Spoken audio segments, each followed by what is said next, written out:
If you're running on empty, snapping more than you want to, or feeling guilty all the time, please hear this. You're not a bad parent. You're a tired parent. The myth is, a good parent stays calm, but nobody stays calm when their nervous system is overloaded, and parenting a neurodivergent child often comes with constant advocacy, unpredictable days, intense emotions, sleep disruption, judgment from others. Co-regulation is real, but it doesn't mean you're a regulation machine. It means your nervous system influences theirs, and theirs influences yours. A home example: your child is escalating. You try to stay calm, but your body is already in stress mode.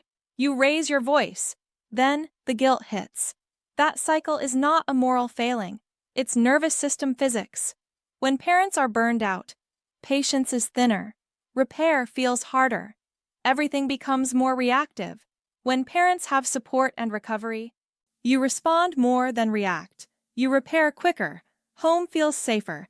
Try these good enough supports. 1. Micro-regulation. 60 seconds counts. Drink water. Step outside. Unclench jaw. Slow your breath. Feet on the floor. 2. Reduce one demand. Ask, what can I make 10% easier this week? One less battle is still progress. 3. Repair script. When you snap, I'm sorry, that was my stress talking. I'm going to take a minute and come back. Repair builds safety, even when days are messy. You do not have to parent perfectly to parent well.